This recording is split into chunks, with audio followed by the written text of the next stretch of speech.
Hello everyone, कशा आहात तुम्ही सगळे? मस्त ना? आय होप तुम्ही सगळे छान असाल. तर हा व्हिडिओ आहे आमचा लास्ट संडेचा, जेव्हा आम्ही सगळे फ्रेंड्स मिळून गेलो होतो बॉलिंग करायला. तर खूप दिवसांच्या अथक प्रयत्नानंतर आमचा प्लॅन सक्सेसफुल झाला होता, कारण सेम विकेंडला सगळे अवेलेबल असणं हे खूप कमी वेळेस पॉसिबल होतं, जे की आमचं ह्या विकेंडला ते झालं होतं. म्हणून आम्ही सगळ्यांनी प्लॅन केला इनडोअर काहीतरी ॲक्टिव्हिटी करू आणि आम्ही आलो होतो बॉलिंग करायला, कारण थंडी खूप असते बाहेर. लहान मुलांना घेऊन अजिबात कन्व्हिनियंट होत नाही बाहेरचे काही प्लॅन्स. तर आम्ही हे आम्ही प्लॅन केला आणि तो सक्सेसफुल झाला. तर असा आम्ही इव्हनिंगला 4:30ला स्लॉट बुक केला होता आमचा बॉलिंगचा, आणि सगळे वेळेत आले. आमचा गेम स्टार्ट झाला. गर्ल्स एका बाजूला खेळत होते आणि बॉईज एका साईडला खेळत होते, आणि सगळा हा गेम चालू असताना खूप मजा आली. सगळ्यांचे पॉईंट्सवर पॉईंट्स चालू होते, कॅल्क्युलेट करायचे तुझे किती माझे किती करत, आणि असा हा आमचा गेम इथे संपला. आणि हा गेम संपल्यावर इथे तुम्ही बघाल माझी सेंचुरी झाली होती. आणि मग पुढे आम्ही थोडे पिक्चर्स क्लिक केले, काही रील्स बनवले, खूप मजा आली. सगळीकडे परत क्रिसमसच फीवर आहे, त्यामुळे तुम्हाला पण इथे परत क्रिसमस ट्री डेकोरेट केलेला दिसेल. आणि मग पुढचे तिकीट्स आणायला काही जण गेले होते, तोपर्यंत आम्ही इथे पिक्चर्स काढले. पुढे इथे खूप साऱ्या व्हरायटीज आहेत खेळायला लहान मुलांना. आता इंडियामध्ये पण असे आपले गेमिंग झोन्स आहेत, सेम तसंच असतं इथे पण. तर बाकीच्या सगळ्यांनी हे गेम्स एक्सप्लोअर केले. डॅशिंग कारमध्ये खूप मजा आली सगळ्यांना. इथे मी गेले नव्हते, कारण मी सियाबरोबर बसले होते, तिला माझ्याबरोबर खेळायचं होतं. आणि इथे तुम्ही बघू शकता. तर ही आपली डॅशिंग कार अशी नव्हती, ह्याला स्टेअरिंग नव्हतं, पण ह्याच्या हातामध्ये कंट्रोल्स होते, जे यूज करून तुम्ही तुमची कार कंट्रोल करू शकत होता. खूप मजा केली सगळ्यांनी.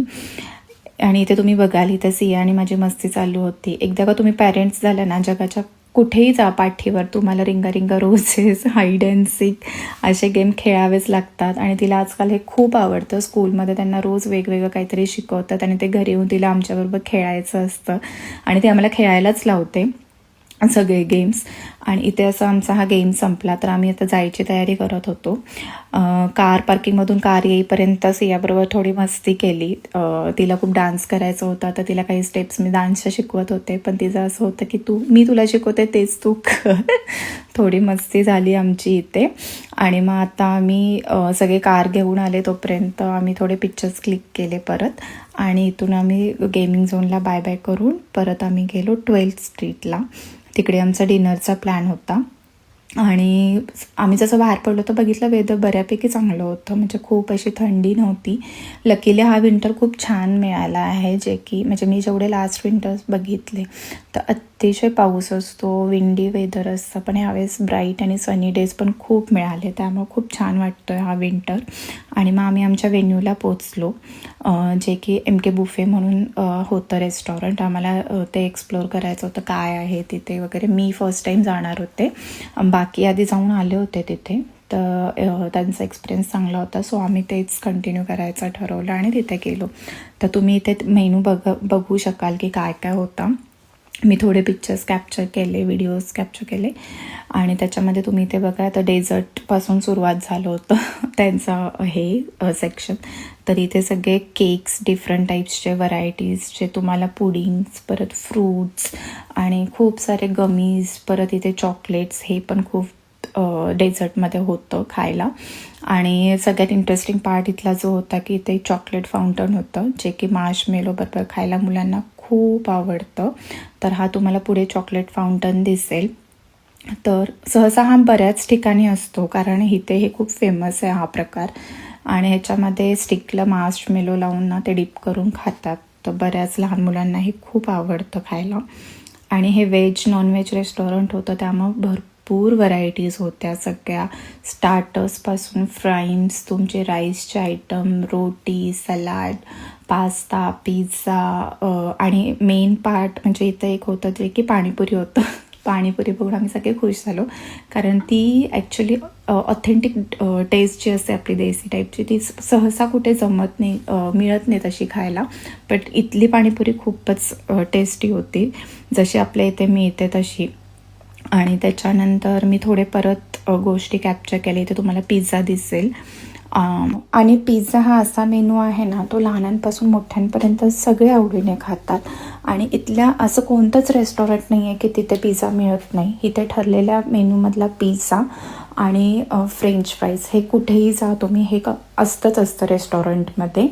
त्याच्यानंतर तुम्ही इथे बघू शकाल डिफरंट व्हरायटीचे सॉसेस होते. राईसमध्ये पण बरेच आयटम होते. बिर्याणी होती, प्लेन राईस होता, व्हेज नॉनव्हेजमध्ये वेगवेगळे व्हरायटीज होते. आणि हे असे बरेच मेनू तुम्ही बघाल. स्टार्टर्समध्ये पण इथे समोसा होता, जसं की स्प्रिंग रोल. परत नॉनव्हेजमध्ये पण बऱ्याच गोष्टी होत्या. मी नॉनव्हेजचं जास्त एक्सप्लोर नाही केलं, त्यामुळे इथे मला माहीत नाही, पण तुम्हाला व्हिडिओजमध्ये दिसेल. आणि फ्रूट्समध्ये पण खूप साऱ्या व्हरायटीज होत्या, ज्या की त्यांनी व्यवस्थित छान कट अशा डेकोरेट करून ठेवल्या होत्या. त्या लहान मुलांना दिसायला खूप छान अट्रॅक्टिव्ह दिसत होतं. आणि वीकेंड असल्यामुळे रेस्टॉरंट खूप बिझी होतं. आणि आम्ही येताना आधीच टेबल बुक केला होता 7 वाजताचा. सो आम्हाला आल्या आल्या टेबल रेडी होता आमचा. 12 ते 14 लोक होतो आम्ही. नाहीतर अशा ठिकाणी जेव्हा तुम्ही येता ना, तेव्हा जर तुम्ही ऑन द स्पॉट आला किंवा जर डायरेक्ट आला तर कधी कधी खूप वेटिंग असतं. सो बेटर प्रॅक्टिस आहे की तुम्ही कधी पण ॲडव्हान्समध्ये टेबल बुक केला अशा ठिकाणी जायच्या आधी, तर तुम्हाला खूप इझिली तुमच्या वेळेमध्ये टेबल अवेलेबल होतो. सो तुमचा पुढचा टाईम खूप सेव्ह होतो. आणि हे रेस्टॉरंट खूप बिझी होतं. सगळे एका ठिकाणी बर्थडे सेलिब्रेशन चालू होतं, कोणाचे क्रिसमस पार्टीज चालू होते. आणि पण असं कधी असं वाटलं नाही अजिबात की हे खूप बिझी आहे किंवा क्राऊडेड आहे. सर्विस खूप छान होती. इथे पण क्रिसमसचं खूप छान डेकोरेट केलं होतं. बेस्ट पार्ट ह्याचा होता की एका कॉर्नरला लहान मुलांसाठी प्ले एरिया होता. छोटाच होता पण छान होतं. असे 2-4 गेम्स त्यांनी वॉल माउंट करून ठेवले होते, जेणेकरून लहान मुले तिथे बिझी राहतील.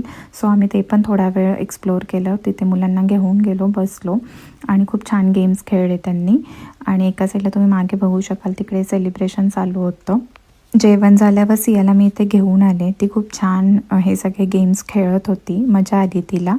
आणि तिने पण खूप कोऑपरेट केलं. खूप छान राहिली ती पूर्ण गेमिंग झोनमध्ये. आणि ते इथे डिनर करेपर्यंत तिने अजिबात त्रास नाही दिला. कधी कधी खूप छान राहते.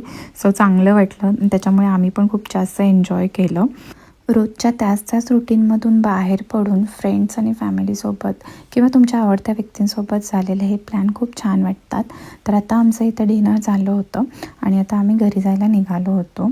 तर मी माझा व्लॉग इथेच एंड करते with this cute little positive thought. तोपर्यंत तुम्ही stay tuned and see you soon. Bye bye.